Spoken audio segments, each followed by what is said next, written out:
चुका है बॉस के पास और बॉस को भी मार दिया है अपने चिंटू ने। और अब चिंटू फाइनली अपनी राजकुमारी से मिल पाएगा, उसके साथ लूडो खेल पाएगा।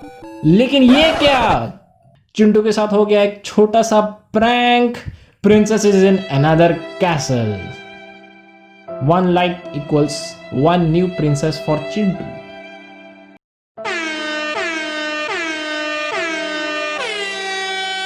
और आपको जानना ही जानना पड़ेगा डोरेमोन के लास्ट एपिसोड के बारे में।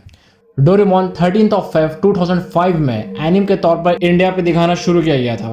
फुजिको एफ फुजियो क्रिएटर्स नाम के उस्ताद ने इसे बनाया है। डोरेमोन की स्टोरी में नोबिता के नाम का एक बंदा रहता है जो अपनी लाइफ में एक लूजर की तरह रहता है। तभी फ्यूचर से उसका ग्रैंडसन यानी उसका पोता आता है और उसे फ्यूचर का एक रोबोट देता है जो नोबिता को उसके प्रॉब्लम सॉल्व करने में हेल्प करता है। समय के साथ दोनों एकदम पक्के दोस्त बन जाते हैं। डोरेमोन के 2 एंडिंग्स हैं। पहले एंडिंग में हम लोग को पता चलता है कि नोबिता को एक मेंटल डिसेबिलिटी है और जितने भी एडवेंचर्स, हंसी मजाक, फन जो हम लोग एपिसोड्स के तौर पर देख रहे थे, including the existence of Doraemon, वो सभी के सभी नोबिता की बनाई हुई मन घड़त कहानी है। असलियत में नोबिता एक बीमार बच्चा है जो इस वक्त बिस्तर पे डोरेमोन और बाकी एडवेंचर्स के बारे में बस सोच रहा है ताकि असली नोबिता को अपनी तकलीफ, अपने दर्द से थोड़ी राहत मिले।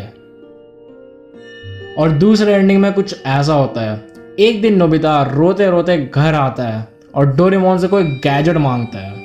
लेकिन कुछ देर बाद नोबिता महसूस करता है कि डोरेमोन के साथ कुछ गलत था। डोरेमोन एक पुतले जैसा हो गया था और शिकायत तक कुछ जवाब नहीं दे रहा था। ऐसा देखकर नोबिता ने डोरेमी से कांटेक्ट किया और उसे पूरी बात समझाई। तब डोरेमी ने बताया कि डोरेमोन की बैटरी खत्म हो गई है।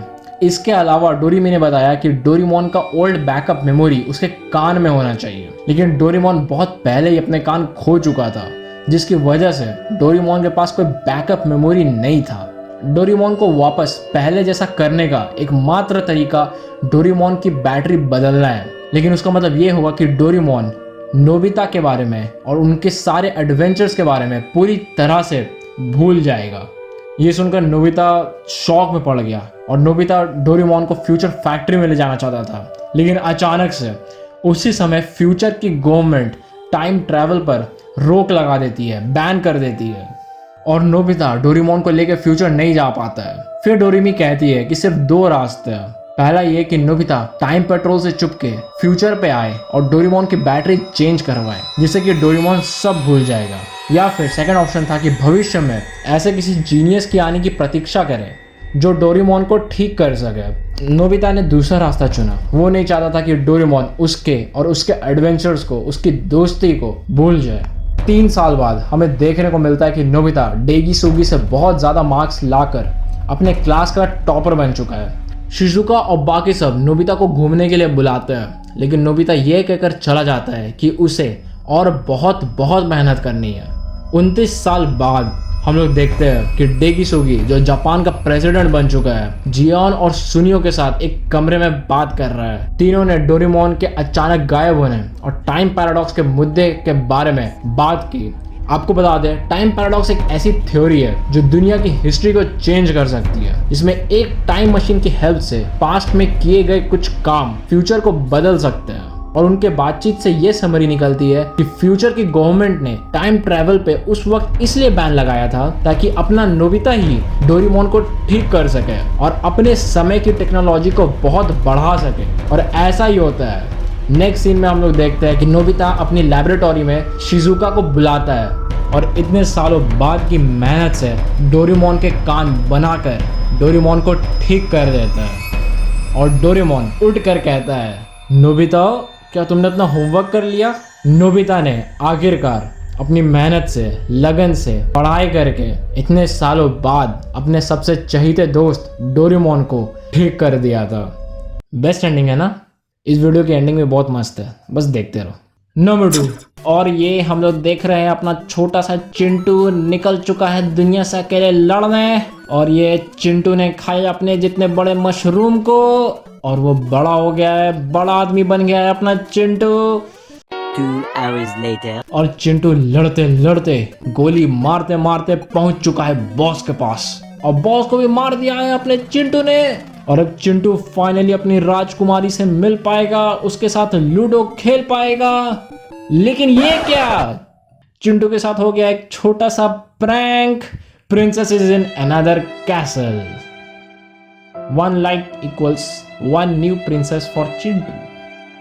गेम तो हो गया कंप्लीट, लेकिन आपको जानना ही जानना पड़ेगा कि मारियो वो गेम जो हम लोग बचपन में बहुत खेला करते थे, मतलब बहुत, उसमें आपने ये सीन तो देखा ही होगा जब मारियो अपने हेड से ईंटें तोड़ देता है। लेकिन लेकिन लेकिन जरा जूम करके देखो और थोड़ा सा, तो फैक्ट ये है कि मारियो सर से, अपने हेड से कभी ईंटों को तोड़ता ही नहीं था, बल्कि हमेशा अपने हाथों का ही यूज करता था।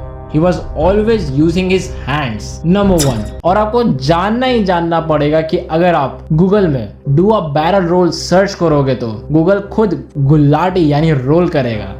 और तो और आप गूगल में डायरेक्टली पैकमैन खेल सकते हो, बस सर्च मारो पैकमैन और खेलते रहो। और तो और अगर आप गूगल में सर्च करोगे 2415433903 और इमेजेस में जाओगे तो आपको ऐसे लोगों की पिक्चर मिलेगी जो अपना सर फ्रीजर में डाल के होंगे। हैं सुंदर, ये कैसी माया है तेरी? ज्यादा ना बोल साले, वरना तेरा ये चैनल डिलीट कर दूंगा, फिर रोते रहियो रात भर। मेरा मुंह से निकल गई, मेरी जबान टूट गई यार। ओए क्या कर रहा है? पोजीशन 0। और आपको जानना ही जानना पड़ेगा कि कोला बेयर्स, वो जानवर जो दिन भर पत्ते खाते हैं, सोते रहते हैं, हंसते रहते हैं, उसकी वॉइस कैसी होती है, उसकी आवाज कैसी होती है। मतलब हाथी करता है,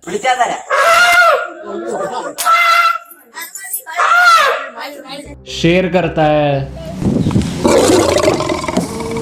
और बंदर करता है।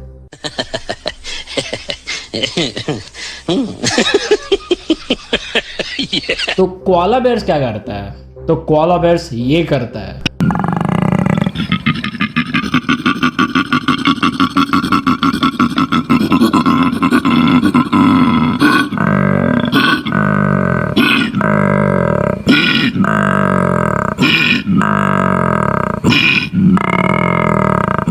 जाने से पहले चैनल को सब्सक्राइब मार ही लेना। 1 subscribe equals to 1 beans and cake for Doraemon. और वीडियो अगर अच्छी लगी हो तो लाइक मारो। एम करते हैं 35 लाइक्स का।